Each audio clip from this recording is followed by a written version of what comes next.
എല്ലാവർക്കും good morning. Good morning. നമ്മളിപ്പോൾ ആണെങ്കിൽ അതിൽ ആരൊക്കെ ഉണ്ടാവുക? ഒരു ഡ്രൈവർ ഉണ്ടാവും അല്ലേ? അതുപോലെ അതിലൊരു പാസഞ്ചർ ഉണ്ടാവും അല്ലേ? അതുപോലെ വേറൊരാളൂടി ഉണ്ടാവും. എന്തായിരിക്കും, ഒരു ബസ്സിൽ ഒരു കണ്ടക്ടർ ഉണ്ടാവില്ലേ? ഇപ്പോൾ നമ്മളിപ്പോൾ ഒരു ആരോഗ്യത്തിൻ്റെ ഒരു തീരത്തേക്ക് ഒരാൾ പോവാണ്. അതിലെ യാത്രികൻ ആരാണ്? നിങ്ങളടുത്ത് വരുന്ന പേഷ്യൻ്റ് അല്ലേ? പേഷ്യൻ്റ് അല്ലേ യാത്രികന്? അവിടുത്തെ ഡ്രൈവർ ആരാണ്? Very good, very good. ഒരു ക്ലാപ്പ് കൊടുക്കില്ലായിരിക്കും. അതിലുള്ള കണ്ടക്ടർ ആരാണ്? Very good. അപ്പോൾ ഇത് ഒരു ആരോഗ്യത്തിൻ്റെ തീരത്തേക്കുള്ള ഒരു യാത്രയാണ് നമ്മൾ ചെയ്യുന്നത് അല്ലേ? അപ്പോൾ അവിടെ ഒരുപാട് നിയമങ്ങൾ നമ്മൾ പാലിക്കേണ്ടതുണ്ട് അല്ലേ? ഒരു നേഴ്സിൻ്റെ ഒരു ദിവസത്തെ ജീവിതം എങ്ങനെയായിരിക്കും? നിങ്ങളിപ്പോൾ കല്യാണം കഴിഞ്ഞ് പോകും അല്ലേ? കല്യാണം കഴിഞ്ഞിട്ട് അവിടെ വരുമ്പോൾ കുട്ടികളുണ്ടാവും, വീടുണ്ടാവും, എല്ലാ കാര്യങ്ങളും ഉണ്ടാവും ഒരു നേഴ്സിൻ്റെ ജീവിതത്തിൽ അല്ലേ? അപ്പോൾ എന്താവും, ആ ഒരു കുടുംബ ജീവിതം ഉണ്ടാവും. അത് കഴിഞ്ഞിട്ട് ഹോസ്പിറ്റലിൽ എത്തിയിട്ട് മറ്റൊരു ലൈഫ് ഉണ്ടാവും അല്ലേ? ഒരു വളരെ ഹോറിബിൾ ആയിട്ടുള്ളൊരു ജീവിതമായിട്ട് നിങ്ങൾക്ക് തോന്നുന്നുണ്ടോ? നമ്മളെന്തായാലും നമ്മുടെ സമയത്ത് എന്തെങ്കിലും ഒന്ന് ചെയ്തേ പറ്റുള്ളൂ അല്ലേ? നിങ്ങളിപ്പോൾ വീട്ടിൽ വെറുതെ ഇരിക്കുകയാണ്, ഒരു കുടുംബിനിയായിട്ട് ഇരിക്കുകയാണെങ്കിൽ നിങ്ങൾക്ക് പ്രശ്നം ഉണ്ടാവില്ല എന്ന് തോന്നുന്നുണ്ടോ? പ്രശ്നങ്ങൾ എല്ലാ മനുഷ്യന്മാരുടെയും ജീവിതത്തിലുണ്ടാവും അല്ലേ? എനിക്ക് തോന്നുന്നത് ജോലി ചെയ്യാതെ നിൽക്കുന്ന സ്ത്രീകളാണ് ഏറ്റവും കൂടുതൽ പ്രശ്നമുള്ളവർ അല്ലേ ടീച്ചറെ? അല്ലേ? ജോലി ഇല്ലാതെ ജീവിക്കുന്ന സ്ത്രീകൾക്കാണ് ലോകത്ത് ഏറ്റവും പ്രശ്നമുള്ളത്. കാരണം അവർക്ക് എന്തെങ്കിലും ഒരു പ്രശ്നം നമ്മളെ തലയിൽ പേറി നടക്കുക എന്നുള്ളത് നമ്മളെ സംബന്ധിച്ചിടത്തോളം ഇമ്പോർട്ടൻ്റ് ആണ്. ഇപ്പം നിങ്ങൾ ഗെയിം കളിക്കുന്നവരാരൊക്കെയാണ് ഉള്ളത്? ഇവിടെ ഇൻസ്റ്റാഗ്രാം സ്റ്റാറൊക്കെ ഉണ്ടല്ലോ. ആരാണ് ഇൻസ്റ്റാഗ്രാം സ്പെഷ്യലിസ്റ്റ്? നീയോ? ഗെയിം കളിക്കുമ്പോൾ നമുക്ക് അതിൽ ഒരു ചലഞ്ച് ഉണ്ടാവണം അല്ലേ? അല്ലാണ്ട് വെറുതെ ഒരു ഗെയിം ഇങ്ങനെ ഒറ്റ ക്ലിക്കിന് അങ്ങോട്ട് അടിച്ച് ജയിച്ചു കഴിഞ്ഞാൽ അതിനൊരു ഗെയിം എന്ന് പറയാൻ പറ്റുമോ? അപ്പോൾ എന്തായാലും ഒരു പ്രശ്നങ്ങൾ എല്ലാവരെയും ജീവിതത്തിലുണ്ടാവും. ഓരോ പ്രൊഫഷനിലും നമ്മളിപ്പം ആ ഒരു നഴ്സിൻ്റെ ഒരു ദിവസത്തെ ജീവിതം തുടങ്ങുമ്പോൾ അവരെ വീട്ടിൽ പാചകമൊക്കെ ചെയ്ത് ഭക്ഷണമൊക്കെ റെഡിയാക്കിയിട്ട് ഒരൊറ്റ ഓട്ടമായിരിക്കും ഹോസ്പിറ്റലിൽ എത്താണ്ടാവും. ഹോസ്പിറ്റലിൽ എത്തുമ്പോഴേക്കും അവിടെ നിങ്ങളൊരു കൂട്ടായ്മയായിരിക്കും അല്ലേ? ഒരു സൂപ്പീരിയർ സിസ്റ്റർ ഉണ്ടാവും, അതിൻ്റെ കൂടെ ഡ്യൂട്ടി കഴിഞ്ഞ് അങ്ങോട്ട് ഷിഫ്റ്റ് ചെയ്ത് പോകുന്ന മറ്റൊരു സിസ്റ്റർ ഉണ്ടാവും, അതിനപ്പുറത്ത് ഡോക്ടർ എന്തെങ്കിലും ഇൻസ്ട്രക്ഷനൊക്കെ പറഞ്ഞു വെച്ചിട്ടുണ്ടാവും. അപ്പോൾ ഇതെല്ലാം കൂടി ചേർന്നുള്ളൊരു പ്രശ്നങ്ങളായിരിക്കും. അതിൻ്റെ അടുക്കാർക്ക് ഒരു പേഷ്യൻറ്റ് എന്തെങ്കിലും ഒരു പ്രശ്നമായിട്ട് വരുന്നത് നിങ്ങളടുത്ത്. അപ്പം നേഴ്സ് എന്നുള്ള നിലക്ക് നിങ്ങൾ ചെയ്യേണ്ടതെന്ന് അറിയോ? നിങ്ങളെ ജീവിതത്തിൻ്റെ ഉത്തരവാദിത്വം പൂർണ്ണമായിട്ടും ഏറ്റെടുക്കുക എന്നുള്ളതാണ്. മനസ്സിലായില്ലേ? അപ്പോൾ ഒരു പേഷ്യൻറ്റ് വരികയാണ് അങ്ങോട്ട്, ആ ഒരു പേഷ്യൻറ്റിൻ്റെ കൂടെയുള്ള ഒരു ബൈസ്റ്റാൻഡർ വരികയാണ്. എൻ്റെ മോന് തീരെ സുഖമല്ല, അപ്പോൾ നിങ്ങളൊരു ഇഞ്ചക്ഷൻ കൊടുക്കാൻ പോവുമായിരിക്കും. ആ ഒരു രക്ഷിതാവ് ആ ഇഞ്ചക്ഷൻ കൊടുക്കുന്നത് കാണുന്നതും ഒരു സിസ്റ്റർ കാണുന്നതും ഒരുപോലെ ആയിരിക്കുമോ? സിസ്റ്റർ വളരെ ആവേശത്തോടെ സന്തോഷത്തോടെ ആയിരിക്കും. രക്ഷിതാവിന് ആ ഒരു നീഡിൽ അങ്ങോട്ട് ചെല്ലുന്ന അത് ഭയങ്കര ആശങ്കയിലായിരിക്കും. അപ്പോൾ നിങ്ങൾക്ക് ആ രക്ഷിതാവിനെ കുറ്റപ്പെടുത്താൻ തോന്നുമല്ലേ? മിക്കവാറും സിസ്റ്റർമാരൊക്കെ പറയാൻ എന്താ അറിയോ? വല്ലാത്തൊരു ചൊറിയൻ ഉപ്പാണ് അച്ഛനാണ് വരുന്നത്, എന്തോ ഒരു കഷ്ടമാണെന്നൊക്കെ പറയൂ അല്ലേ? സിസ്റ്റർ നമ്മളെ ടീച്ചർ തന്നെ അറിയാം, പേരക്കുട്ടി അഡ്മിറ്റ് ഉണ്ടായ സമയത്തില്ലേ അല്ലാതെ ദേഷ്യം പിടിക്കുന്ന സിസ്റ്റർമാർ ബൈസ്റ്റാൻഡേഴ്സൊക്കെ വരുമ്പം നമ്മളെ കോൺഫിഡൻസ് അങ്ങ് ഇല്ലാതായി പോകും. ഒരിക്കലും നമ്മൾ എന്ത് ചെയ്യരുത്, അതിനനുസരിച്ച് നമ്മൾ ചാഞ്ചാടാൻ പാടില്ല അല്ലേ? ഒരു സിസ്റ്റർ ചാഞ്ചാടാൻ പാടില്ല. അവരെന്ത് ചെയ്യണം, എപ്പോഴും റെസ്പോൺസിബിളായിട്ട് ആ ഒരു സാഹചര്യത്തെ വല്ലാതെ വൈകാരികമായി മാനിപ്പുലേറ്റ് ചെയ്യാത്ത രീതിയിൽ മാനേജ് ചെയ്യാൻ പഠിക്കണം അല്ലേ? അവർ ദേഷ്യം പിടിച്ചു തരുമ്പോൾ പറയുമോ, അത് നിങ്ങളോട് വ്യക്തിപരമായിട്ടുള്ള ഒരു ദേഷ്യമല്ല അവരൊക്കെ കാണിക്കുന്നത്. പലപ്പോഴും എന്താ വിചാരിക്കുക, അവർക്ക് എന്തോ ദേഷ്യമുണ്ട് ഞങ്ങളോട് എന്നാണ് വിചാരിക്കും. നിങ്ങളോട് വ്യക്തിപരമായിട്ടുള്ളതല്ല അവർ കാണിക്കുന്നത്. എന്താണ്? ഇപ്പോൾ ഒരു കുട്ടിക്ക് ഇഞ്ചക്ഷൻ കൊടുക്കുമ്പോൾ അവർ ദേഷ്യം പിടിക്കുന്ന അവരെന്താ കാണിക്കുന്നത്? ആ കുട്ടിയോടുള്ള വല്ലാത്തൊരു സ്നേഹമാണ്. അതാണ് സിസ്റ്റർ കാണേണ്ടത്. അപ്പം ആ രക്ഷിതാവ് ദേഷ്യം പിടിക്കുന്നുണ്ടെങ്കിൽ അവർക്ക് ഏറ്റവും വേണ്ടപ്പെട്ട ഒരാളോടുള്ള ആ സ്നേഹമാണ് അവർ എക്സ്പ്രസ് ചെയ്യുന്നത് അല്ലേ? അല്ലാതെ നിങ്ങളോട് ദേഷ്യം ഉണ്ടായിട്ടല്ല, അല്ലെങ്കിൽ നമ്മളെ സിസ്റ്റത്തോട് ദേഷ്യം ഉണ്ടായിട്ടല്ല അല്ലേ? ഡ്യൂട്ടിയിലേക്ക് പോകുമ്പോൾ നിങ്ങളുടെ ആ ഒരു ലൈഫിൻ്റെ ഒരു ദിവസത്തിൻ്റെ റെസ്പോൺസിബിലിറ്റി സ്വയമായിട്ട് എടുക്കണം. അത് നിങ്ങൾ വിചാരിക്കരുത് ആശുപത്രിയിൽ അറ്റ്മോസ്ഫിയർ ഇങ്ങനെ ആവണം, ഡോക്ടർമാർ ചൂടാവാതിരിക്കണം, അല്ലെങ്കിൽ ഇവരിങ്ങനെ പെരുമാറാതിരിക്കണം, പേഷ്യൻസ് എല്ലാവരും നിങ്ങളോട് നല്ല രീതിയിൽ തന്നെ പെരുമാറണം എന്ന് വിചാരിക്കരുത്. നിങ്ങൾ വിചാരിക്കേണ്ടത് എന്താണ്? പേഷ്യൻസിൻ്റെ സൈഡിൽ അവരെ ഒരു വേണ്ടപ്പെട്ട ഒരാളെ നമ്മൾ വേദനിപ്പിക്കുമ്പം അവർക്കൊരു വേദന വരുമ്പം അവർക്ക് മനസ്സ് നോവും എന്നുള്ളത് പ്രതീക്ഷിച്ചുകൊണ്ടായിരിക്കും നമ്മൾ പോകേണ്ടത്. ഇപ്പം നേഴ്സ് ആവാൻ നിങ്ങളെടുത്ത തീരുമാനം എന്തുകൊണ്ടാണ്? ഇന്ന് വെറുതെ അങ്ങോട്ട് കഴിച്ചിലാവാൻ വേണ്ടിയാണോ? അല്ലെങ്കിൽ നിങ്ങൾക്ക് ഇതിന് പ്രചോദനമായിട്ടൊരു കാര്യമുണ്ട്. ഏത് നമ്മളെ ഇൻസ്റ്റാഗ്രാം സ്റ്റാർ ആരായിരുന്നു? ഇവിടെ ഒരു ഇൻസ്റ്റാഗ്രാം സ്റ്റാർ ഉണ്ട് എന്ന് പറഞ്ഞിരുന്നല്ലോ. എന്നാ വാ, നീ വാ, വാ കം. നിനക്ക് നേഴ്സാവാൻ എന്താണ് പ്രചോദനമായത്? ഞാൻ എന്താണ് പറയുക, എൻ്റെ അച്ഛൻ മരിച്ചിട്ടുണ്ട്. അപ്പോൾ അച്ഛന് ഹാർട്ട് അറ്റാക്ക് ആയിരുന്നു. ആ സമയത്ത് ഞാൻ ചിന്തിച്ചു പോയി, വീട്ടിലാരെങ്കിലും ഇങ്ങനെ ഉണ്ടായിരുന്നെങ്കിൽ നമുക്ക് എങ്ങനെയെങ്കിലും ഹെൽപ്പ് ചെയ്യാമായിരുന്നല്ലോ. അപ്പോൾ അന്ന് മുതൽ ഞാൻ ചിന്തിച്ചു വന്നത്, ഞാൻ 5ാം ക്ലാസ് പഠിക്കുമ്പോൾ അച്ഛൻ മരിച്ചത്. ആ സമയത്ത് മുതൽ ഞാൻ ചിന്തിക്കുന്നത് എനിക്കൊരു നേഴ്സ് ആവണം. ആ ഒരു അച്ഛന് കൊടുത്ത ഒരു പരിരക്ഷ മറ്റുള്ളവർക്കും കൊടുക്കുന്ന ഒരു നേഴ്സ് ആവണം എന്നെങ്കിൽ വിചാരിച്ചു അല്ലേ? ഒരു ക്ലാപ്പ് കൊടുക്കി. ഏതായാലും അതൊരു നല്ലൊരു ശക്തമായ മോട്ടിവേഷനാണ്. ഇനി അടുത്താണ് നിനക്ക് നേഴ്സ് ആവാനുള്ള പ്രചോദനമായത്? ഇഷ്ടമാണ്. അപ്പോൾ ഒരു പാഷൻ്റെ പുറത്താണ്. ഇതാണ് വേണ്ടത്. നിങ്ങൾക്ക് നേഴ്സ് ആവാനുള്ള ഒരു ഇഷ്ടം ആയിരിക്കണം കടവാ. ഇഷ്ടമാണ്. എന്നാലും എന്തെങ്കിലും ഒരു പ്രത്യേക എന്താണ് നേഴ്സായിക്കൊണ്ട് നീ എന്ത് സർവീസ് നൽകാനാണ് നീ ആഗ്രഹിക്കുന്നത്?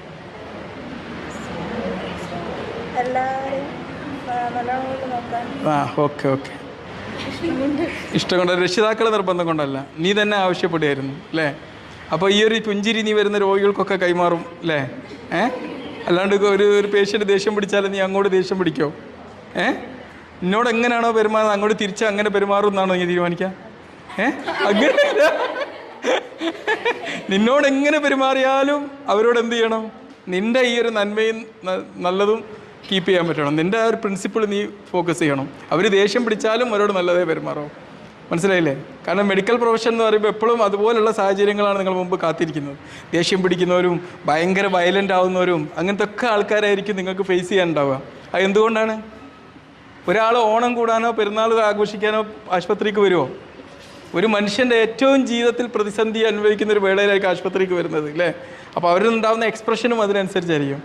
Okay, very good. നീ അടുത്ത ആൾ പറയില്ല? നീ വളല്ലേ നീ പറ. അല്ല പറ, എന്താണ് നീ ഇതിന് പ്രചോദനമായത്? ഇഷ്ടമാണ്. ഇനി സൂചി കണ്ടാൽ എനിക്ക് പേടിയാവുമോ? ഇപ്പോൾ പേടിയില്ല. അതാണ് നമുക്ക് എന്തിനോടുള്ളൊരു പേടി എന്ന് പറഞ്ഞാൽ ഒന്ന് ആക്ഷൻ എടുക്കുന്നതോടെ തന്നെ ഇല്ലാതാവുന്നൊരു സംഭവമാണ്. ഇപ്പോൾ സൂചിയോട് പേടി എന്ന് പറഞ്ഞപ്പോൾ എനിക്കും പണ്ടൊക്കെ മരിച്ച ആൾക്കാർ പോകുമ്പോൾ ഞാനൊക്കെ എന്താ ചെയ്യാന്ന് പറഞ്ഞാൽ അവിടെ നിന്ന് ഇങ്ങോട്ട് ഓടി രക്ഷപ്പെടലായിരുന്നു. ഒരു മരിച്ച ഒരു മയ്യത്ത് കൊണ്ടുവന്നാൽ അവിടെ നിന്ന് വീട്ടിൽ കൊളിച്ച് ഓടി രക്ഷപ്പെടലായിരുന്നു. ഇപ്പോൾ നമ്മൾ എത്ര മരണങ്ങൾ കാണുന്നു അല്ലേ? ഒരു സിസ്റ്ററായി കഴിഞ്ഞാൽ ഏറ്റവും ധൈര്യമാണ് അവർ കരുതിക്കുക. ഒരു മരിച്ച രോഗിൻ്റെ മുമ്പിലിരുന്ന് നമുക്ക് ഒരു മെഡിക്കൽ പ്രൊഫഷന് ഭക്ഷണം കഴിക്കാൻ പറ്റുമല്ലേ? പറ്റൂലേ? പറ്റും, ഒരു കുഴപ്പമില്ല. പോസ്റ്റ്മോർട്ടം ചെയ്യുന്നിടത്ത് നമ്മൾ തമാശ പറഞ്ഞിരിക്കും. അത് വേറെ ആൾക്ക് പറ്റുമോ? ആ പേടിയോടെയാണ് നമ്മൾ ഇല്ലാതാക്കുന്നത് അല്ലേ?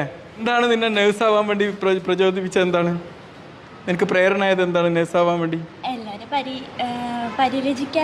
ഓ, very good, very good, very good. അപ്പോൾ അത് നിൻ്റെ ജീവിതത്തിലൊരു ഇഷ്ടമാണ് അല്ലേ? ആണല്ലേ?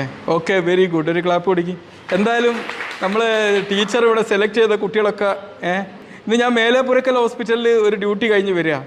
അപ്പം ഞാൻ ഈ പറഞ്ഞു എനിക്ക് സെൻറ്റ് മേരീസ് കോളേജിൽ നേഴ്സിംഗ് കോളേജിൽ ക്ലാസ് എടുക്കണം എന്ന് പറഞ്ഞപ്പോൾ അവർ പറഞ്ഞൊരു കാര്യമുണ്ട്. നമ്മളിവിടെ ഉള്ള ഒരുപാട് സിസ്റ്റർമാർ അവിടുത്താണെന്ന്. ഒരു ക്ലാപ്പ് പിടിക്കുക എല്ലാവരും. അടുത്ത എന്തോന്ന് പറയാൻ ഇങ്ങനെ കാത്തിരിക്കുന്നുണ്ട്. നീ അല്ലേ ഈ പ്രൊഫഷൻ ഇഷ്ടമായതുകൊണ്ടാണ് അല്ലേ? ഇഞ്ചക്ഷൻ വെക്കാൻ ഇഷ്ടമായിട്ടാണോ അതോ അല്ല പണ്ട് തനിക്കാരോ ഇഞ്ചക്ഷൻ ഏതോ ഡോക്ടറോ ആരോ ഇഞ്ചക്ഷൻ വെച്ചപ്പോൾ അതിനുള്ള പ്രതികാരം വീട്ടാൻ വേണ്ടിയല്ലോ ആണോ? എന്താണ് അനുഭവം പറ.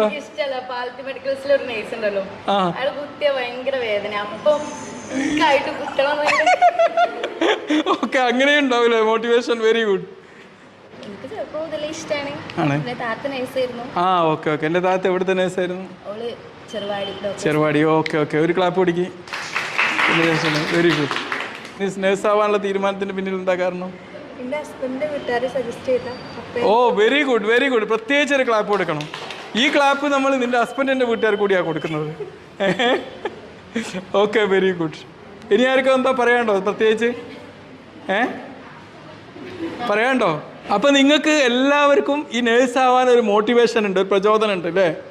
ഇതെന്നാണ് വേണ്ടത്. ഈ പ്രചോദനം ഉണ്ടാകുമ്പോഴേ നിങ്ങൾക്ക് എന്താവുള്ളൂ, ഈ സർവീസ് ഇമ്പ്രൂവ് ചെയ്യാൻ പറ്റുള്ളൂ. അല്ലാണ്ട് നിങ്ങളെ വീട്ടുകാർ പറഞ്ഞയച്ചോണ്ടോ അല്ലെങ്കിൽ വീട്ടിൽ നിന്ന് രക്ഷപ്പെടാൻ വേണ്ടി പറഞ്ഞയച്ചോണ്ടോ ഒന്നും കാര്യമല്ല. നമുക്കൊരു നേഴ്സ് ഏറ്റവും നല്ല നേഴ്സ് ആവണം എന്നുള്ള ഒരു രീതിയിൽ വരണം. അപ്പോൾ നമ്മളൊരു പേഷ്യൻറ്റിനെ പരിചരിക്കുമ്പം നിങ്ങൾ ഏത് രീതിയിലാണ് പരിചരിക്കേണ്ടതെന്ന് അറിയോ? നിങ്ങളിപ്പോൾ ഒരു ഡോക്ടറെ അടുത്ത് രോഗിയായി ചെന്നാൽ നിങ്ങൾ എന്തൊരു പരിരക്ഷ ഇഷ്ടപ്പെടുന്നത്? നീ ഒരു രോഗിയായിട്ട് പോവുകയാണ്. അപ്പോൾ നിൻ്റെ മുമ്പിലേക്ക് നീ ഒരു ഡോക്ടറുടെ മുമ്പിലെത്തി. അപ്പോൾ നിനക്ക് എന്ത് കെയർ കിട്ടാനാണ് നീ ആഗ്രഹിക്കുന്നത്? വാ ഒരു നേഴ്സിന് മുമ്പിൽ ഇറങ്ങി നിന്ന് സംസാരിക്കാനുള്ള ധൈര്യമാണ് വേണ്ടത്. എന്താണ്? നീ തന്നെയാണ് നിൻ്റെ ഡോക്ടർ. അപ്പം നീ എന്ത് ചെയ്യുക? നിനക്ക് മുമ്പിൽ രോഗിയായിട്ട് നീ തന്നെ വരികയാണെങ്കിൽ നീ എന്ത് പരിരക്ഷ കൊടുക്കുക? എനിക്ക് രോഗം വന്നാൽ ഞാൻ ചെയ്യും. അല്ല, നീ തന്നെ നിനക്ക് മുമ്പ് നീ തന്നെ ഒരു പേഷ്യൻ്റായിട്ട് വരികയാണ്. അപ്പോൾ നീ നല്ല കെയറിങ് കൊടുക്കുമല്ലോ അല്ലേ? അതിൻ്റെ ഓരോ കാര്യങ്ങളും മനസ്സിലാക്കി കൊടുക്കും അല്ലേ? അപ്പോൾ നീ ഒന്ന് ചിന്തിച്ചു, നീ ഇപ്പോൾ ഒരു നേഴ്സായിട്ട് നിൽക്കുകയാണ്. നിൻ്റെ മുമ്പിൽ നീ തന്നെ ഒരു രോഗമായിട്ട് പനിയായിട്ട് വരിക, ഒരു ഇഞ്ചക്ഷൻ എടുക്കാൻ വേണ്ടി നീ നിനക്ക് തന്നെ ഒരു ഇഞ്ചക്ഷൻ കൊടുക്കുന്ന ഒരു സാഹചര്യം ഒന്ന് ചിന്തിക്കും. വേദനിപ്പിച്ച് ചെയ്യാൻ കൊടുത്ത് നോക്കുമോ അതോ വേദനിപ്പിക്കാതെ ചെയ്യാൻ നോക്കും? അപ്പം പിന്നെ നീ അവളെ നന്നായിട്ട് നിന്നെ തന്നെ ആശ്വസിപ്പിക്കുമല്ലേ? ആ, അപ്പോൾ എന്ത് ഓക്കെ, മനസ്സിലായില്ല? നിനക്ക് കാര്യം പൊട്ടിയിട്ടില്ലേ? ഇവിടെ ഇരുന്നു. എന്താണ് പിന്നെ ഡോക്ടറെ കാണിച്ചോ? ഒന്ന് ആശ്വാസം ഇവിടെ തലോടി കൊടുക്കുകയൊക്കെ ചെയ്യുന്നു. അത് അപ്പോൾ ഈ തലോടുമ്പോൾ നമ്മൾ എന്താണെന്നറിയോ, ലാളനയുടെ ഒരു ഹോർമോൺ ഉണ്ടാവും, ഓക്സിറ്റോസിൻ എന്ന് പറയും. എന്താ രോഗം? നിനക്ക് നീ എന്തൊരു കെയർ ആണോ മറ്റുള്ളവരിന് കിട്ടാൻ ആഗ്രഹിക്കുന്നത് അത് നീ ചെയ്യണം. മനസ്സിലായില്ലേ?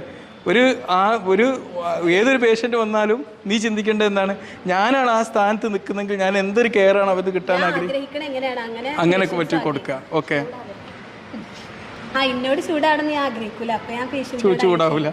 ഓക്കെ, പിന്നെ നിനക്ക് വന്ന് തിരിച്ചൊന്ന് ചെയ്ത് നോക്കുന്നാലും ഞാൻ നവീനാഥ പേഷ്യൻ്റായി വന്നു, നീ ഒന്ന് കെയർ ചെയ്യുന്നത് നോക്കട്ടെ. അഡ്മിറ്റാണ്. ആ, ഓക്കെ ഓക്കെ.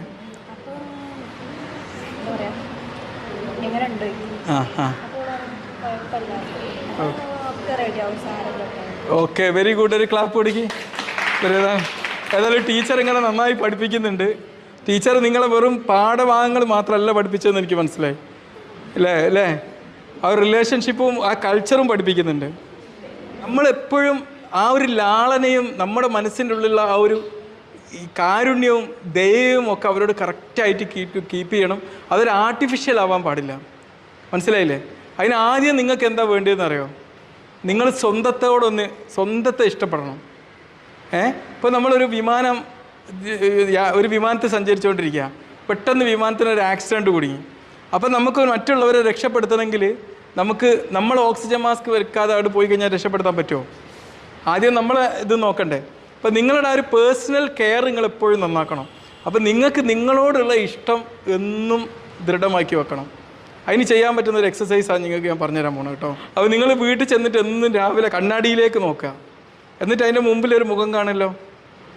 അതാ ഇവിടെ സുന്ദരന്മാരാരും ഇല്ലല്ലോ, ഒക്കെ സുന്ദരികളേ ഉള്ളൂ. അതാണ് ലോകത്തെ ഏറ്റവും സൗന്ദര്യമുള്ള ഒരു വ്യക്തി അല്ലേ? ലോകത്തെ ഏറ്റവും വലിയ സൂപ്പർ ഹീറോയിൻ അതല്ലേ? നിങ്ങൾ കണ്ണാടി കാണുന്നവരല്ലേ? അതാവണം. എന്നാലേ നമുക്ക് നമ്മോട് തന്നെ സ്നേഹം ഉണ്ടാവുള്ളൂ. എന്നിട്ട് നിങ്ങൾ ആ കണ്ണാടിയിൽ നോക്കിയിട്ട് നിങ്ങളെ പേര് പറഞ്ഞിട്ട് പറയാം. ഞാൻ രണ്ടാൾക്കാരോട് ചെയ്യിപ്പിക്കും കേട്ടോ. അപ്പോൾ കണ്ണാടിയിൽ നോക്കിയിട്ട് പേര് പറഞ്ഞിട്ട് കഴിയാം. എനിക്ക് നിന്നെ ഇഷ്ടമാണ്. ആരാ? നിങ്ങളെ പേര് പറഞ്ഞിട്ട് പറയാം. ഓക്കെ? അപ്പോൾ നിങ്ങളുടെ ജീവിതത്തിൽ ഒരുപാട് പാളിച്ചകളൊക്കെ അങ്ങ് സംഭവിച്ചിട്ടുണ്ടാവും അല്ലേ?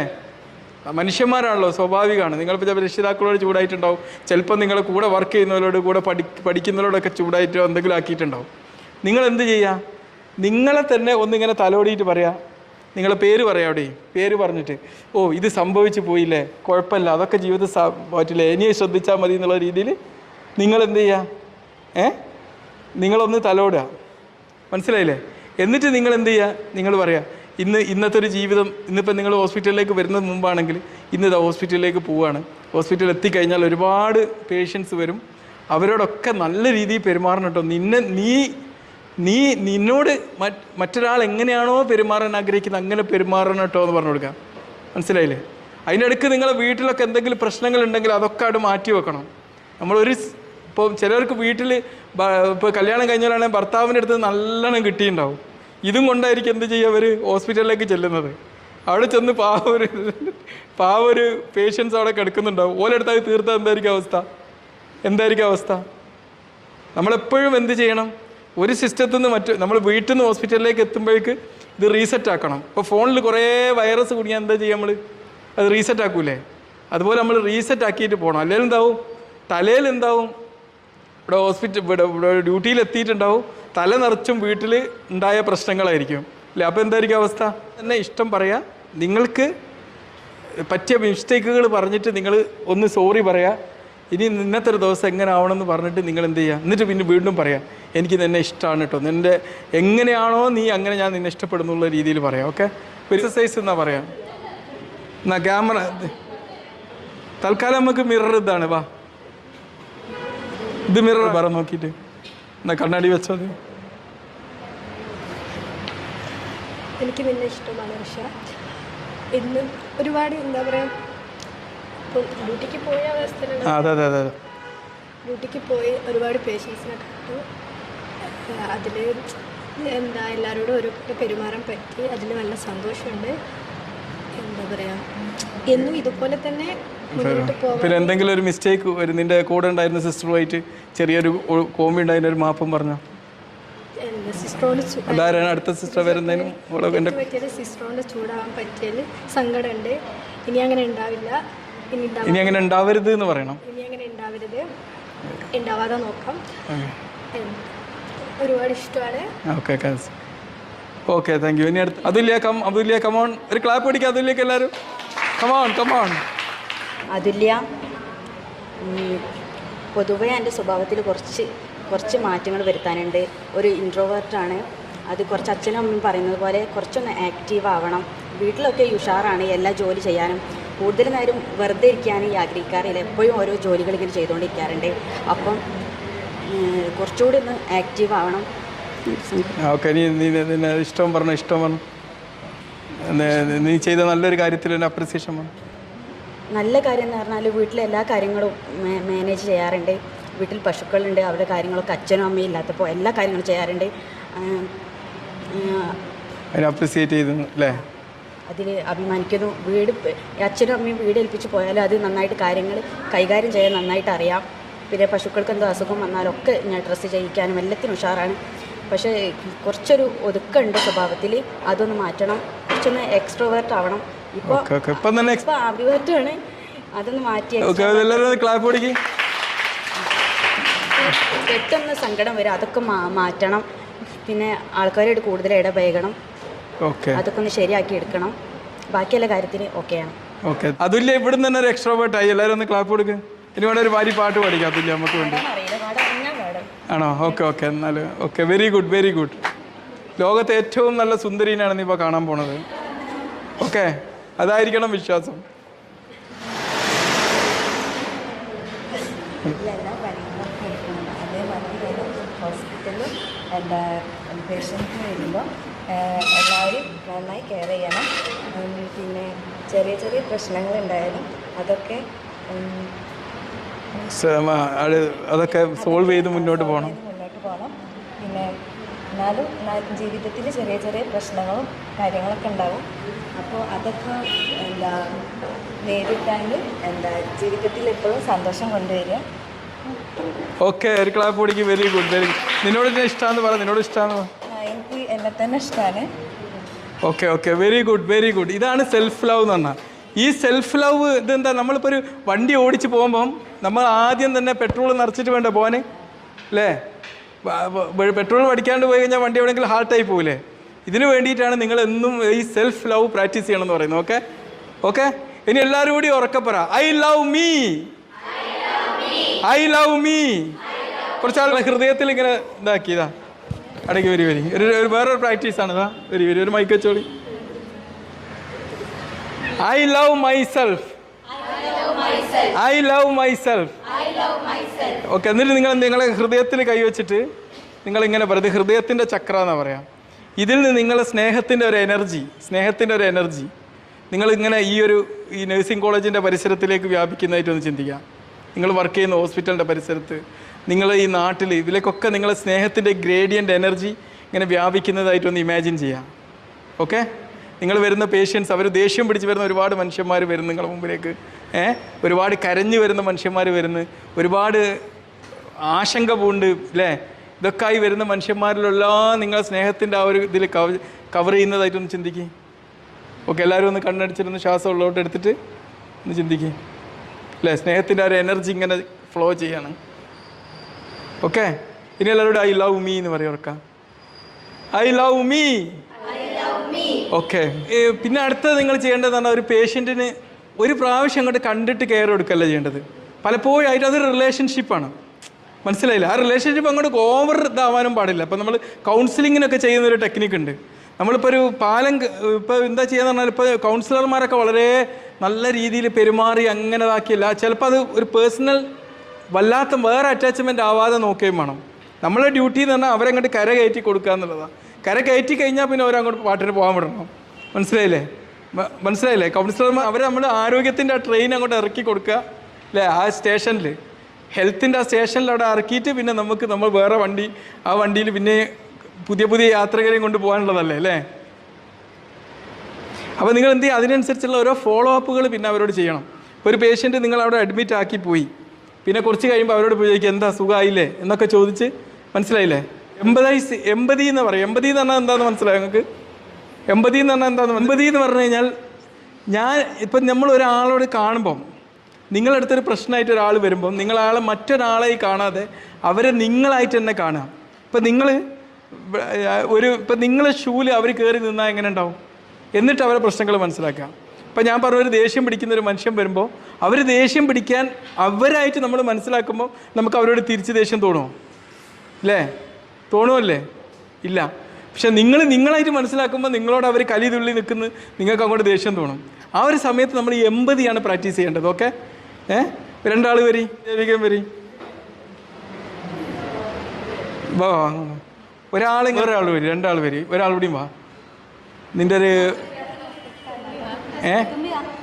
തുമ്പി വാ. ഇത് നിങ്ങളാരാ? മൂത്തതാരാ? ഇവള് നീ ഇവളെയും കൊണ്ട് വന്നതാണ്. കൊടുക്ക. ഇവളെയും കൊണ്ട് നിൻ്റെ മൂത്തത് ഇവളാ അല്ലേ? നിൻ്റെ ജ്യേഷ്ഠത്തിക്ക് ഒരു പനിയായിട്ട് നീ കൊണ്ടുവരിക ഹോസ്പിറ്റലിലേക്ക്. ഇവളാണ് ഇഞ്ചക്ഷൻ കൊടുക്കുന്നത്. അപ്പോൾ നീ എന്ത് ചെയ്യാണ്? നീ ഇവള് ഇഞ്ചക്ഷൻ വെക്കുന്ന ഇവൾ കാണിക്കും. അപ്പോൾ നീ അവളോട് ദേഷ്യം പിടിക്കുക. എൻ്റെ ഏട്ടത്തിന് എന്തൊരു വേദനിപ്പിക്കുകയാണ്, ഇത് എന്തൊരു സിസ്റ്ററാന്നൊക്കെ പറയാം. ഓക്കെ? അപ്പോൾ നീ എന്ത് ചെയ്യാണ്? തിരിച്ച് ദേഷ്യം പിടിക്കാതെ ഇങ്ങനെ സൈലൻ്റായി നിൽക്കുക. ഇവളെ തട്ടി തലോടിപ്പിക്കുക. ഇനി അപ്പം നീ എന്ത് ചെയ്യണം? ഇവളെ കാര്യം ശ്രദ്ധിക്കാവും. ഇവളവന് ദേഷ്യം പിടിച്ചുകൊണ്ടിരിക്കും. ഇവളെ ദേഷ്യത്തിലേക്ക് നിൻ്റെ ശ്രദ്ധ പോയാൽ എന്തായിരിക്കും സംഭവിക്കുക? നിൻ്റെ അറ്റൻഷൻ പോവില്ലേ അല്ലേ? ഒന്ന് നോക്കുക. ഒന്ന് ഇഞ്ചക്ഷൻ വെക്കുന്നവർ കാണിക്കും. ഇഞ്ചക്ഷൻ വെക്കുന്നവർ വല്ല കാണിച്ചാൽ മതി. അല്ല അത് കുഴപ്പമില്ല. അതൊക്കെ കാര്യം പിടികിട്ടുന്നില്ലേ? നമ്മൾ ഈ ഡെമോ ചെയ്ത് കാണിക്കുന്നത് എന്തിനാ അറിയോ? നിങ്ങൾക്കത് ഭാവിയിൽ ഓർക്കാൻ വേണ്ടിയാണ്. മനുഷ്യന്മാർ പറയുന്ന കാര്യങ്ങളെക്കാൾ ഓർക്കുക നമ്മൾ കാണുന്ന കാര്യങ്ങളായിരിക്കും അല്ലേ? ഇപ്പോൾ ഞാനിപ്പോൾ ഇവിടുന്ന് ഡെമോ ചെയ്ത് കാണിച്ചാൽ നിങ്ങൾക്ക് എന്താവും? ഭാവിയിൽ ഏതൊരു പേഷ്യൻ്റ് വരുമ്പോഴും അത് നിങ്ങളുടെ മൈൻഡിൽ ഉണ്ടാവും ഇല്ലേ ടീച്ചറെ? ഒന്ന് കാണിക്കേ. ആ ചൂടാവും.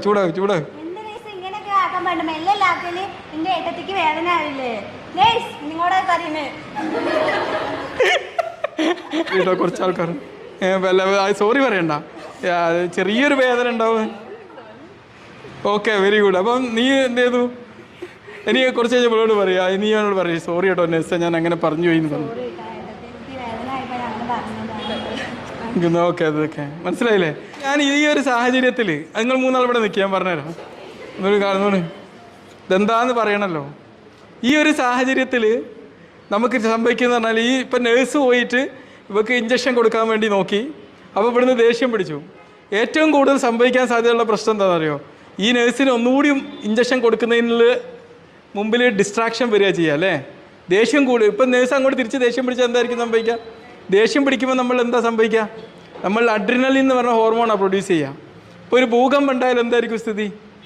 അല്ലെങ്കിൽ ഒരു അഗ്നിപർവ്വത സ്ഫോടനം ഉണ്ടായാൽ എന്തായിരിക്കും സ്ഥിതി? അതായിരിക്കും അപ്പോൾ നേഴ്സിൻ്റെ തലയിലുണ്ടാകുക. ഇവളെ തല ഓൾറെഡി പുണ്ണായി കിടക്കുകയാണ്. ഇവളാണ് പാവം അവിടെ വിഷമിച്ചിരിക്കുകയാണ്. എങ്ങനെങ്കിലും ഒന്ന് ഈ പനിയൊന്ന് മാറിയിട്ട് വേണം നാളെ കോളേജിൽ പോകാൻ എന്ന് വിചാരിച്ച് നിൽക്കുക അവൾ അല്ലേ? അപ്പോൾ എന്തായിരിക്കും സ്ഥിതി? ഈ നേഴ്സിന് അപ്പോൾ എന്താ സംഭവിക്കുക? കോൺസെൻട്രേഷൻ തെറ്റുമല്ലേ? ആരാണ് തെറ്റിച്ചത്? ഇവരെ ബൈസ്റ്റാൻഡറാണ് തെറ്റിക്കുന്നത് അല്ലേ? ആ സമയത്ത് നേഴ്സിന് തെറ്റാൻ പാടുണ്ടോ? അപ്പോൾ എന്താ പറയുക, ഇവിടെ ദേഷ്യം പിടിക്കുമ്പം പലപ്പോഴും എന്താ സംഭവിക്കാമെന്നറിയോ?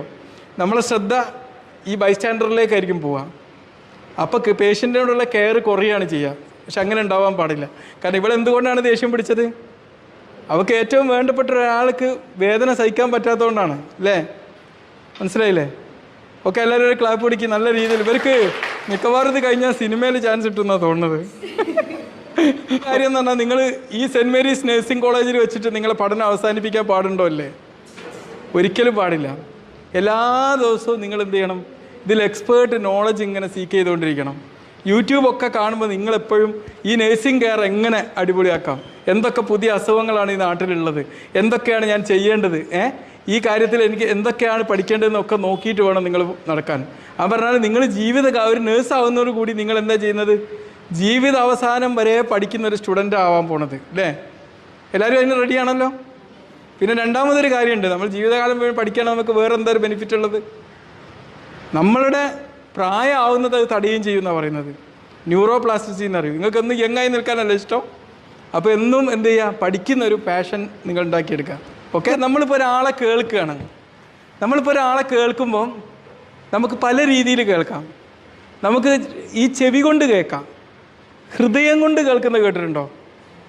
അതും കേൾക്കാം അല്ലേ? പക്ഷെ നമ്മൾ ഹോൾ ബോഡിയിലാണ് നമ്മൾ കേൾക്കേണ്ടത്. നമുക്ക് എത്ര നാവുണ്ട്? ഒരു നാവ്. എത്ര കാതുണ്ട്? 2 എണ്ണം. അപ്പോൾ നമ്മൾ എന്ത് ചെയ്യണം? ഹോൾ ബോഡിയിൽ കേൾക്കണം. അത് പറഞ്ഞാൽ ഫുള്ള് അവരെ മനസ്സിലാക്കിയിട്ട് നമ്മൾ കേൾക്കാൻ പഠിക്കണം. അത് പറഞ്ഞാൽ പലപ്പോഴും എന്താണെന്ന് പറയുക, നമ്മൾ അങ്ങോട്ട് എടുത്ത് ഇങ്ങനെ സംസാരിക്കുക ചെയ്യുക. അതിന് പകരം അവരെ ഫുള്ള് കേൾക്കാൻ വേണ്ടിയിട്ട് നമ്മൾ കാതുകൾ ശരിക്ക് കൊടുക്കണം, നമ്മൾ ഹൃദയം തുറന്ന് കൊടുക്കണം, നമ്മളെ കണ്ണുകൊണ്ട് കേൾക്കണം അല്ലേ, നമ്മളെ ബോഡി എക്സ്പ്രഷൻ കൊണ്ട് കേൾക്കണം, എല്ലാം അങ്ങോട്ട് ഫുൾ അലേർട്ടായിട്ട് കേൾക്കണം. നിങ്ങൾ അവരോട് ഒരുപാട് ക്വസ്റ്റ്യൻസ് ചോദിക്കില്ലേ?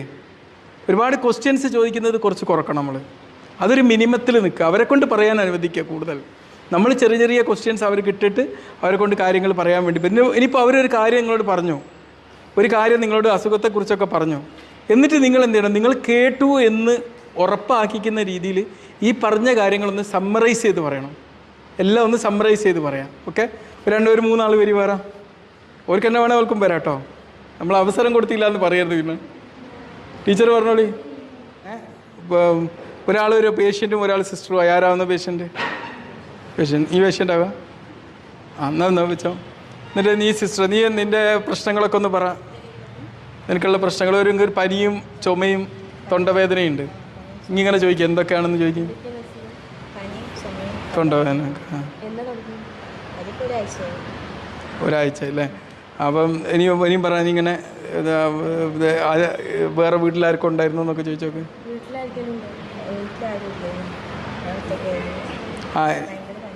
ആണല്ലേ? ക്ഷീണം എന്തൊക്കെ. അപ്പോൾ നീ എന്ത് ഇനി അടുത്തത് ഓളോടൊന്ന് തലോടിയിട്ട് ഒന്ന് ഇവിടെ തട്ടിയിട്ട് പറ. നിനക്ക് പനിയും ചുമയും തൊണ്ടയൊക്കെ വേദനയെ കാണില്ലേ എന്ന് പറഞ്ഞ് സമ്മറൈസ് ചെയ്ത് പറ. Okay, very good. ക്ലാപ്പ് പൊടി. അപ്പോൾ എന്ത് പറഞ്ഞാലും നമ്മൾ എന്ത് ചെയ്യുക? അവർ പറയുന്ന കാര്യങ്ങളെല്ലാം കൂടി ഒന്ന് സമ്മറൈസ് ചെയ്തിട്ട് അവരോട് പറഞ്ഞാൽ എന്തായിരിക്കും? നമ്മൾ അത് കേട്ടു എന്നുള്ളതും നമ്മൾ അവർക്ക് താങ്ങും തണലായിട്ട് മുമ്പിലുണ്ട് എന്നുള്ളത് ഉറപ്പായി അല്ലേ? ഓക്കെ, മനസ്സിലായി. നമുക്കൊരു ശരീരം മാത്രമാണോ ഉള്ളത്? ഒരു വ്യക്തി എന്ന് പറയുമ്പോൾ നമ്മളൊരു ശരീരം മാത്രമാണോ? നമുക്കൊരു മൈൻഡ് ഉണ്ട്, നമുക്കൊരു സ്പിരിറ്റ് ഉണ്ട് അല്ലേ? ഇതെല്ലാം കൂടി ചേർന്നിട്ടാണ്. അപ്പോൾ ഒരു പനിയായിട്ട് വരുന്ന ഒരു രോഗി എന്ന് പറഞ്ഞാൽ നമ്മൾ അവരൊരു ബോഡിയിലുള്ള പനി മാത്രമായിട്ട് കാണാൻ പാടില്ല. അവർക്കുണ്ടാകുന്ന ആ വിഷമങ്ങൾ, അവർക്കുണ്ടാകുന്ന ആ ഫീലിങ്സ്. ചിലപ്പം പല രോഗികളും അസുഖമായിട്ട് വരുന്നത് എന്തായിരിക്കും? അവർക്ക് പ്രത്യേകിച്ച് അസുഖമൊന്നും ഉണ്ടാവില്ല. മനസ്സിലായില്ലേ? ചിലപ്പോൾ നമ്മൾക്ക് ഈ ടെൻഷനൊക്കെ അടിച്ച് വരുമ്പം ആശുപത്രിയിൽ ഒരുപാട് രോഗികളെ കൊണ്ടുവരും. അവരവസ്മാരം കാണിക്കും, നെഞ്ചുവേദന കാണിക്കും, നമ്മൾ ഹൃദയാഘാതം എന്നൊക്കെ പറയും. അപ്പോൾ ബൈസ്റ്റാൻഡർമാരാണെങ്കിൽ ഭയങ്കരമായിട്ട് വയലൻ്റായി നിൽക്കും. അങ്ങനത്തെ രോഗിക്ക് നിങ്ങൾ എന്താ ചെയ്യേണ്ടത്? ചെസ്റ്റ് പെയിനുള്ള ഒരു പേഷ്യൻ്റ് കൊടുക്കുന്ന രീതിയിലാണോ പരിരക്ഷ കൊടുക്കേണ്ടത്? അവരുടെ ഉള്ളിലെ പ്രശ്നങ്ങൾ മനസ്സിലാക്കിയിട്ട് നമ്മൾ കൊടുക്കണം.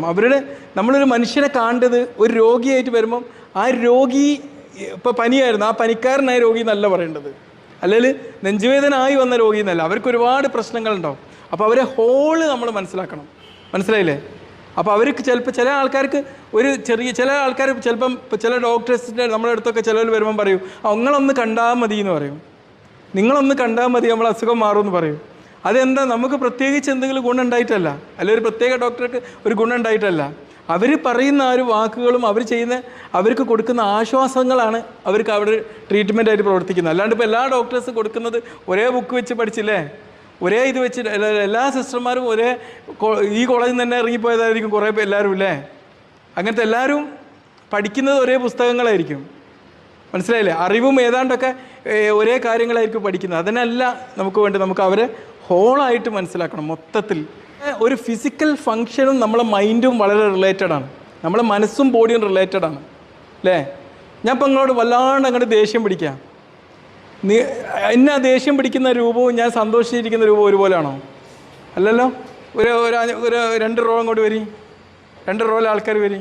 ഒരു മൂവിയാണ്, അതുകൊണ്ടാണ് എല്ലാവരെ കൊണ്ടും മൂവ് ചെയ്യിപ്പിക്കുന്നത്. നേഴ്സ് എപ്പോഴും മൂവ് ചെയ്യുന്ന പോലെ ആയിരിക്കണം അല്ലേ? ഒരു കുത്തിരിക്കുന്നവരാവാൻ വേണ്ട നേഴ്സുമാർ. എന്നാൽ നമ്മളെല്ലാവരും കൂടി ഒന്ന് ചിരിക്കുകയാണ്. ഓക്കെ,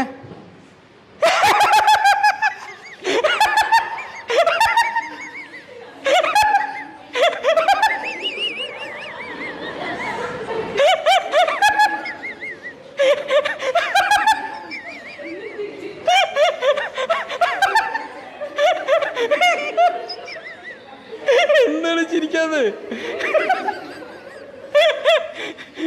ഇനി എല്ലാവരും ഒന്ന് വിഷമത്തോടെ ഇങ്ങനെ നിൽക്കും. വിഷമത്തോടെ നിൽക്കുക എല്ലാവരും. നിങ്ങൾ എല്ലാ ദിവസവും രാവിലെ ഒരു കണ്ണാടിൻ്റെ മുമ്പിലേക്ക് ചിരിക്കാനും സമയം കണ്ടിരുന്നു ആശുപത്രിയിൽ വരുന്നതിന് മുമ്പ്. കാരണം ഈ ചിരി എന്ന് പറഞ്ഞാൽ നമ്മുടെ ശരീരത്തിൽ ഒരുപാട് എൻഡോർഫിൻ എന്ന് പറയും. എൻഡോർഫിൻ എന്താണ്? വേദന സംഹാരിയാണ് അല്ലേ? അതുപോലെ സെറട്ടോണിൻ എന്ന് പറയും. അതെന്താണ്? സന്തോഷത്തിൻ്റെ ഹോർമോണാണ് അല്ലേ? സന്തോഷത്തിൻ്റെ ഹോർമോണ്. പിന്നെ ഡോപ്പമിൻ, നമുക്ക് ചില കാര്യങ്ങളോട് ഒരുപാട് ഇഷ്ടം തോന്നുന്നത് അതാണ്.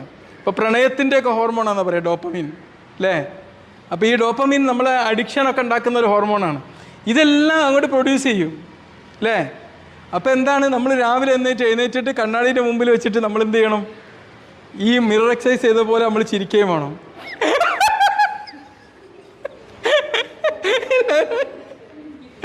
ചിരിക്കുകയും ഇനി ചിരി വരാത്തവരും എന്ത് ചെയ്യാന്നറിയോ? ചിരി വരാൻ പിശുക്കുള്ളവരാണെങ്കിൽ ഒരു പേന എടുക്കുക. നിങ്ങളെ കൈ പേനുണ്ടോ? തമ്മിൽ ചുണ്ടിലെ 2 അടിയിലല്ല, ഇതിൽ ഇങ്ങനെ കടിക്കുക പേന. അപ്പോൾ ഈ മിമിക് മസിൽസ് ആക്ടിവേറ്റ് ആവും. അപ്പോൾ നിങ്ങൾ ഓട്ടോമാറ്റിക്കലി ഹാപ്പി ആവും. ഓക്കെ, അപ്പോൾ നമ്മളെ ബോഡിയിൽ നിന്നാണ് നമുക്ക് എന്ത് ചെയ്യുന്നത്? ഈ പറയുന്ന ദുഃഖവും ഈ സന്തോഷമൊക്കെ വരുന്നത് അല്ലേ? ഓക്കെ, ആയിക്കോട്ടെ. നിങ്ങളിപ്പോൾ ഒരു നഴ്സിംഗ് എന്ന് പറയുമ്പോൾ നിങ്ങൾ ഹോസ്പിറ്റലിലേക്ക് ചെല്ലുമ്പം നിങ്ങൾ ഒരു ഗ്രൂപ്പ് വർക്കാണിത് അല്ലേ? നിങ്ങൾക്കൊരു സീനിയർ സിസ്റ്റർ ഉണ്ടാവും അല്ലേ? ഒരു ജൂനിയേഴ്സ് ഉണ്ടാവും, ട്രെയിനീസ് ഉണ്ടാവും, എല്ലാവരും ഉണ്ടാവും. അപ്പോൾ അവർക്കൊക്കെ ഓരോരോ ഇൻസ്ട്രക്ഷൻ നൽകാനുണ്ടാവും. ഇതൊരു ഗ്രൂപ്പ് വർക്കായിട്ടാണ് നിങ്ങൾ കാണേണ്ടത്. ഓക്കെ, 1+1 = എത്ര? 2 അല്ലേ? എന്നാൽ 1+1 = മോർ ദാൻ 2 എന്നാണ് പറയുന്നത്. മോർ ദാൻ 2 എന്നാണ്. ചിലപ്പോൾ നമ്മൾ ഒരാൾ ചെയ്യേണ്ട ഒരു കാര്യം ഒരുപാട് പേര് കൂടി ചെയ്യുമ്പം അത് നമുക്ക് കൂടുതൽ ഇതുണ്ടാക്കും. അപ്പോൾ നിങ്ങളൊരു ഗ്രൂപ്പ് വർക്കാണത് അല്ലേ? അതെപ്പോഴും നമ്മൾ അവരെ ഇൻസ്ട്രക്ഷൻ അനുസരിച്ച് നമ്മൾ മുന്നോട്ട് പോകണം. പിന്നെ നിങ്ങളുടെ നിങ്ങളുടെ സീനിയർ സിസ്റ്റർ എന്താണോ പറയുന്നത് അതിനനുസരിച്ച് ഇത് പോകണം. അതൊരു ഒരു ഗ്രൂപ്പ് വർക്കായിട്ട് നമ്മളത് കാണണം അല്ലേ? എന്നാൽ ആദ്യം നിങ്ങൾക്ക് ഒരു പേഷ്യൻറ്റ് വന്ന ഒരു കൺസൾട്ടിങ് ചെയ്യാനുണ്ടാവും. ഡോക്ടർ മാത്രമല്ല, നിങ്ങളും കൺസൾട്ടിങ് ചെയ്യണം. അവരോട് ഇപ്പോൾ ഒരു BP ഒക്കെ നോക്കുന്ന സമയത്ത് നിങ്ങൾ അവരോട് പ്രശ്നങ്ങളൊക്കെ ഇങ്ങനെ ചോദിക്കണം. അപ്പോഴേക്കും ഒരു നല്ല റിലേഷൻഷിപ്പ് അവരുമായിട്ട് ഉണ്ടാക്കിയെടുക്കണം. പിന്നെ എന്ത് ചെയ്യണം? അഡ്വക്കേറ്റ് ചെയ്യണം. ഒരു വക്കീൽ എന്താ ചെയ്യുക? ഒരു വക്കീൽ അല്ലേ? വക്കീലിൻ്റെ റോളുണ്ട് നിങ്ങൾക്ക് ആ സമയത്ത് അല്ലേ? പിന്നെ ഡെലിഗേറ്റ് എന്ന് പറയും. നിങ്ങൾ ചിലപ്പോൾ നിങ്ങൾക്ക് പറ്റാത്ത ചെറിയ കാര്യങ്ങളാണെങ്കിൽ ചിലപ്പോൾ ഇപ്പോൾ ക്യാനിലൊക്കെ ഊരി കൊടുക്കാൻ നിങ്ങൾക്ക് വേണമെങ്കിൽ ആ ട്രെയിനിനെ വിട്ടു കൊടുക്കുക. അത് മോളെ അല്ല, നീ ഒന്ന് പോയി അത് ഊരി എന്ന് പറഞ്ഞ് അങ്ങനെ ചെയ്യാം. അത് ഡെലിഗേറ്റ് ചെയ്യുക അല്ലേ? വേറെ വർക്ക് നിങ്ങൾക്ക് ഇമ്പോർട്ടൻ്റ് അവിടെ ചെയ്യാനുണ്ടാവും അല്ലേ? 10 മിനിറ്റ് പറയണമെന്ന് വിചാരിച്ച് അവിടെ വന്നത് അല്ലേ? നിങ്ങൾക്ക് മുഷിപ്പൊന്നും ഉണ്ടായില്ലല്ലോ. അപ്പോൾ എന്ത് ചെയ്യുന്നതാണ് ഇതിൽ ഉണ്ടാവാൻ പോകുന്ന ഏറ്റവും വലിയൊരു പ്രശ്നം എന്ന് പറഞ്ഞാൽ ഈ ജോലിയുടെ ഒരു സമ്മർദ്ദം നിങ്ങളെ ബാധിക്കാൻ സാധ്യതയുണ്ട്. അപ്പോൾ അതിനെന്ത് ചെയ്യാം? നിങ്ങൾ കുറച്ച് കാര്യങ്ങൾ നിങ്ങൾ പേപ്പർ വർക്കുകളൊക്കെ ചെയ്യേണ്ടത് ഒക്കെ കറക്റ്റായിട്ട് ചെയ്തു വെക്കുക. കുറച്ച് സമയം കഴിഞ്ഞിട്ട് ചെയ്യാമെന്ന് വിചാരിക്കാൻ പാടില്ല. കാരണം എന്തായാലും നിങ്ങൾ ചെയ്യേണ്ട ഒരു കാര്യം അത് നിങ്ങൾ ആസ് ഏർലി ചെയ്താൽ നിങ്ങൾക്ക് എന്താവും? വളരെ സന്തോഷം ഉണ്ടാവും അല്ലേ? എന്തൊരു വർക്ക് ചെയ്ത് കഴിഞ്ഞാലും അതിലെപ്പോഴും നമ്മൾ ചെറിയൊരു വർക്ക് ചെയ്താലും വല്ലാത്തൊരു ഹാപ്പിനെസ് നമ്മളെ ഹൃദയത്തിൽ ക്രിയേറ്റ് ചെയ്യണം, വല്ലാത്തൊരു സംതൃപ്തി ക്രിയേറ്റ് ചെയ്യുക അല്ലേ? അതെന്ത് ചെയ്യും? നമ്മളെ പേഷ്യൻ്റ് കെയറും നന്നാക്കും, നമുക്ക് നമ്മളോടുള്ള ആ ഒരു സ്നേഹവും നന്നാക്കും എന്നുള്ളതാണ്. അപ്പോൾ നമുക്ക് അടുത്തതായിട്ട് നിങ്ങൾ ചെയ്യേണ്ട ഒരു കാര്യം എന്ന് പറഞ്ഞാൽ നിങ്ങളെ ജീവിതം എന്ന് പറഞ്ഞാൽ, ഒരു നഴ്സിൻ്റെ ജീവിതം എന്ന് പറഞ്ഞാൽ വെറും ഹോസ്പിറ്റൽ മാത്രം ഒതുങ്ങുന്ന ഒന്നല്ല അല്ലേ? അത് നിങ്ങളെ കുടുംബ ജീവിതത്തിലൊക്കെ നിങ്ങളുടെ ഈ നഴ്സിംഗ് കോളേജിൽ നിന്ന് നിങ്ങൾ പഠിച്ചു പോകുന്നത് അവിടെ റിഫ്ലക്റ്റ് ചെയ്യണം. മനസ്സിലായില്ലേ? നിങ്ങളെ ഫസ്റ്റ് കെയർ തുടങ്ങേണ്ടത് നിങ്ങളിൽ നിന്നാണ്. നിങ്ങളുടെ നഴ്സിംഗ് കെയർ ഫസ്റ്റ് തുടങ്ങേണ്ടത് നിങ്ങളിൽ നിന്നാണ്. നിങ്ങളിപ്പോൾ രാത്രി മുഴുവനും ഇൻസ്റ്റാഗ്രാമിലും വാട്സപ്പിലും ചാറ്റ് ചെയ്ത് നിൽക്കുന്നു, പിറ്റേന്ന് ആശുപത്രിയിലേക്ക് പോകുന്നു. നിങ്ങൾ തന്നെ സ്വയം കെയർ ചെയ്യാതെ അങ്ങോട്ട് ആശുപത്രിക്ക് പോകുന്നത്. ഇന്നലെ ഞാൻ യൂട്യൂബിൽ ഒരു വീഡിയോ ഇട്ടിരുന്നു. ഞാനെന്ത് ചെയ്തു? ഒരു ടോയ്ലറ്റ് ക്ലീൻ ആക്കുന്നൊരു വീഡിയോ ഞാൻ ഇട്ടത്. ഒരു ടോയ്ലറ്റ് ക്ലീൻ ആക്കുന്നൊരു വീഡിയോ ഞാൻ ക്ലീൻ ആക്കുന്നത്. അതെന്താ ഞാൻ ചെയ്തതെന്നറിയോ? അത് ഞാനൊരു ഞാൻ ന്യൂ ഇയർ പ്രമാണിച്ചിട്ട് പുതുവത്സരം ധന്യമാക്കാൻ വേണ്ടി കുറേ കാര്യങ്ങൾ ഇങ്ങനെ ടിപ്പുകൾ ഇട്ടുകൊണ്ടിരിക്കുകയാണ് യൂട്യൂബും ഫേസ്ബുക്കൊക്കെ വഴി. അപ്പോൾ അതിലൊരു ടിപ്പ് ഇട്ട് കൊടുത്തത് ഇത് ഈ ജപ്പാൻകാരുടെ ഒരു ടെക്നിക്കാണത്. അവിടെ ഇനി വലിയ കോടീശ്വരന്മാരാണെങ്കിലും അവർ ഓഫീസിൽ വന്നാൽ ആദ്യം ടോയ്ലറ്റാണ് ക്ലീനാക്കുക. അവർ ക്ലീനാക്കും. അത് എന്തിനു വേണ്ടിയാണ്? ഈ ടോയ്ലറ്റ് എന്ന് പറയുന്നത് ഏറ്റവും അണുക്കളൊക്കെ ഉള്ള സ്ഥലമാണ്. ഒരുപാട് ബാക്ടീരിയയും ഫംഗസും വൈറസൊക്കെ ഉള്ള സ്ഥലമാണ്. ഇത് ക്ലീനാക്കുന്നതോട് കൂടി എന്താണ് ആ മനുഷ്യന് സ്വന്തം ജീവിതത്തെ ക്ലീനാക്കാൻ, സ്വന്തം ജോലി സ്ഥലം അടുക്കും ചിട്ടയിലാക്കാൻ, സ്വന്തം ജീവിതത്തെ അടുക്കും ചിട്ടക്കാനൊക്കെ ഉള്ള ഒരു പ്രചോദനം കിട്ടും. അതൊന്ന് കാണിച്ചു കൊടുക്കാനാണ് ഞാൻ ചെയ്തത്. ഞാൻ ക്ലീൻ ആക്കിയിട്ടൊന്നുമില്ല കേട്ടോ, ഞാൻ വെറുതെ വീഡിയോ ഒക്കെ പോസ്റ്റ് ചെയ്തിട്ടേ ഉള്ളൂ. പക്ഷെ നമ്മളെന്ത് ചെയ്യുക? അതുപോലെ ആയിരിക്കണം നമ്മുടെ ആ ഒരു പേഴ്സണൽ ലൈഫ്, വർക്ക് ലൈഫും നമ്മുടെ പേഴ്സണൽ ജീവിതമൊക്കെ ബാലൻസ്ഡ് ആയിട്ട് കൊണ്ടുപോകണം. കാരണം എല്ലായിടത്തും ജീവിക്കുന്നത് നമ്മൾ തന്നെയാണ്, അല്ലേ? അപ്പോൾ നിങ്ങളെ ആ ഒരു കെയറിങ് നിങ്ങളെ രക്ഷിതാക്കളുടെ അടുത്ത് നിന്ന് നിങ്ങൾ എത്ര പേര് മാരീഡ് ആയ ആൾക്കാരുണ്ട്? ഒന്ന് ക്ലാപ്പ് കൊടുക്കി. ഇന്ന് ഭർത്താവിൻ്റെ അടുത്ത് നിന്ന് പറഞ്ഞ കാര്യങ്ങളൊക്കെ നിങ്ങൾ പാലിക്കണം കേട്ടോ. ചിലപ്പോൾ ഭർത്താവ് ജോലി കഴിഞ്ഞ് വരുമ്പോൾ ചിലപ്പോൾ ദേഷ്യം പിടിച്ചെന്ന് വരാം. ദേഷ്യം പിടിക്കുമ്പോൾ നിങ്ങൾ അങ്ങോട്ട് തിരിച്ച് ദേഷ്യം പിടിക്കുമോ? ഈ ഒരു കെയർ നിങ്ങൾ അവിടെ നിന്ന് പ്രാക്ടീസ് ചെയ്യണം, അല്ലേ? ദേഷ്യം പിടിക്കുന്നുണ്ടെങ്കിൽ നിങ്ങളെ ഭർത്താവിന് എന്തോ ഒരു പ്രത്യേക ഒരു റീസൺ ഉണ്ടാവും. ചിലപ്പം ജോലി സ്ഥലത്ത് മുതലാളിക്ക് കൊടുക്കേണ്ട അടിയായിരിക്കും നിങ്ങൾക്ക് തരുന്നത്, മനസ്സിലായില്ലേ? അവിടെ അല്ലെങ്കിൽ ശമ്പളം പോലെ കൂലി ശരിക്കും കിട്ടാത്തതിന് അവർക്ക് മുതലാളിക്ക് കൊടുക്കേണ്ട ദേഷ്യമായിരിക്കും നിങ്ങളോട് തീർക്കുന്നത്, അല്ലേ? അപ്പം നിങ്ങൾ എന്ത് ചെയ്യുക? എമ്പതിറ്റിക്കലായിട്ട് ചിന്തിക്കുക അവരാ ആ സമയത്ത്, അല്ലേ? മനസ്സിലായില്ലേ? അപ്പോൾ എന്താവും? നിങ്ങൾക്ക് അവിടെയും നിങ്ങളെ ജീവിതത്തിലേക്ക് നിങ്ങളുടെ ഈ നഴ്സിംഗ് പ്രിൻസിപ്പിൾ നിങ്ങൾക്ക് അപ്ലൈ ചെയ്യാൻ പറ്റും, അല്ലേ? അപ്പോൾ അവിടെ നിന്ന് തുടങ്ങിയിട്ട് ഇങ്ങനെ വ്യാപിച്ച് നിങ്ങളെ ക്ലിനിക്കൽ ലൈഫിലൊക്കെ വരുമ്പോഴേക്കും അത് കൊണ്ടുവരിക. ഓക്കെ, വർക്ക് ഇതിൻ്റെ ഒരു ബാലൻസ് നിങ്ങൾ കീപ്പ് ചെയ്യാൻ നോക്കുക എപ്പോഴും. ഓക്കെ, എന്തെങ്കിലും സംശയങ്ങളുണ്ടോ ആർക്കോ? അല്ലേ? നമുക്കിന്ന് ക്ലാസ് എടുക്കുന്ന സാറ് കലീൽ സാറിന് എല്ലാവർക്കും അറിയായിരിക്കും. രാജഗിരി ഹോസ്പിറ്റൽ സാറാണ്. എനിക്ക് നല്ല പരിചയമുണ്ട്. അറിയാം, കണ്ടോ? പന്നിപ്പാറുള്ളതാണ്. അറിയാം. അപ്പോൾ ഞങ്ങൾക്ക് ടീച്ചർ പറഞ്ഞെന്ന് ആരോഗ്യത്തിൻ്റെ ക്ലാസ്സായിരുന്നു മിസ് പറഞ്ഞത്. അപ്പോൾ അങ്ങനെ വിചാരിച്ച് ക്ലാസ് അങ്ങനെയാണെന്ന് വിചാരിച്ചിരുന്നത്. പക്ഷെ ഇങ്ങോട്ട് വന്നപ്പോൾ സാറ് മെൻ്റലി ഹെൽത്താണ് കൂടുതൽ ഡെവലപ്പ് ചെയ്തത്. നല്ല ക്ലാസ്സായിരുന്നു. പിന്നെ അതിനായിട്ട് എൻജോയ് ചെയ്യാൻ കഴിഞ്ഞ് നല്ല ഹാപ്പി ആയിട്ട് സംസാരിച്ച് നല്ല ക്ലാസ്സായിരുന്നു. പിന്നെ സാറായാലും നല്ല ആക്റ്റീവാണ്, ക്യാരക്ടറാണ്. അല്ല, ഞാൻ ഡ്യൂട്ടി കഴിഞ്ഞ് വരികയാണ്, വേറൊരു ഹോസ്പിറ്റലിൽ ചെറിയ സർക്കം ചെയ്ത് വരികയാണ്. എന്നിട്ട് നമ്മൾ ആ എനർജി കീപ്പ് ചെയ്യേണ്ടത് എന്തിനാണെന്ന് അറിയാം? നമ്മളെപ്പോഴും ഓക്കെ, താങ്ക് യു. നമ്മളെ എനർജി ഒരു സാഹചര്യത്തിൽ നഷ്ടപ്പെടുത്തരുത്. ക്ഷീണം ഉണ്ടെങ്കിൽ നമ്മൾ ഉറങ്ങേണ്ടപ്പോൾ ഉറങ്ങുക, അല്ലേ? പിന്നെ എന്താണ്, നമ്മളെ എനർജി നഷ്ടപ്പെടുത്താൻ നമ്മൾ സാഹചര്യങ്ങൾ അനുവദിക്കാൻ പാടില്ല, അല്ലേ? എനിക്കും പിന്നെ അവിടെ എല്ലാവർക്കും നല്ല ക്ലാസ് ആയിരിക്കും എന്ന് തോന്നുന്നു. Okay, thank you sir. അല്ല, ഈ ക്ലാസ് നല്ലതിനേക്കാൾ പേര് നിങ്ങൾക്ക് ഇത് പ്രചോദനമാവുമോ ഇല്ലേ എന്നുള്ളതാണ്. തീർച്ചയായിട്ടും. ഓക്കെ. എന്തായാലും സാറ് പറഞ്ഞു തന്നത് അത് എല്ലാവർക്കും മനസ്സിലായിട്ടുണ്ട്. നമ്മളിവിടെ വന്ന് ചെയ്തല്ലോ, അത് കൂടുതലായിട്ട് അതുകൊണ്ട് കൂടുതൽ എഫക്റ്റീവ് ഫീൽ ചെയ്യുന്നുണ്ട്. ഓക്കെ, താങ്ക് യു ടീച്ചർ നമ്മൾ വർഷങ്ങളായിട്ടുള്ള പരിചയമാണ്. ടീച്ചർ നിങ്ങളെ സ്ഥാപനത്തിൽ എത്താൻ വൈകിയതിൽ എനിക്കിപ്പോൾ വിഷമം തോന്നുകയാണ്. ഇതുപോലെ ഒരുപാട് നല്ല കുട്ടികൾ ഉണ്ടാക്കിയെടുക്കുന്നതിൽ ടീച്ചർക്ക് പറ്റുന്നുണ്ട്. അതിന് പിന്നെ ടീച്ചറായ ഒരു കുടുംബക്കാരുടെ അടുത്ത് കഴിഞ്ഞ ദിവസം ഞാൻ അവിടെ ഒരു പ്രോഗ്രാം അറ്റൻഡ് ചെയ്തിരുന്നു, അല്ലേ? മണ്ണുന്തലയിൽ. അപ്പോൾ അന്ന് പറഞ്ഞു ടീച്ചർ, നിങ്ങളെന്നോ നമ്മളെ വിളിച്ചിട്ട് വന്നില്ലല്ലോ എന്ന് പറഞ്ഞു. അതാണ് ഞാൻ ഇന്ന് തിരക്കുണ്ടായിട്ടും ഞാൻ ഇവിടെ വന്നത്. പ്രിൻസിപ്പാൾ പറഞ്ഞല്ലേ, പ്രിൻസിപ്പാൾ ഇത് അതെ, ഇതാണ് ടീച്ച് ചെയ്യുന്നതല്ലേ. എന്താണ് ടീച്ചർക്ക് പറയാനുള്ളത്? ഇന്നത്തെ സാറ് നല്ല എൻജോയ് ആണ്, കാരണം നന്നായിട്ട് എടുക്കുന്നുണ്ട്. അത് തന്നെയല്ല, ഡെമോ ക്ലാസ് വഴി കൊടുക്കുമ്പോൾ പിള്ളേർക്ക് ഒന്നും കൂടെ പഠിപ്പിക്കുന്നതിനെക്കാട്ടും നല്ല രീതിയിൽ മനസ്സിലാക്കി അത് ഒരിക്കലും മറന്നു പോകാത്ത രീതിയിൽ കിട്ടും.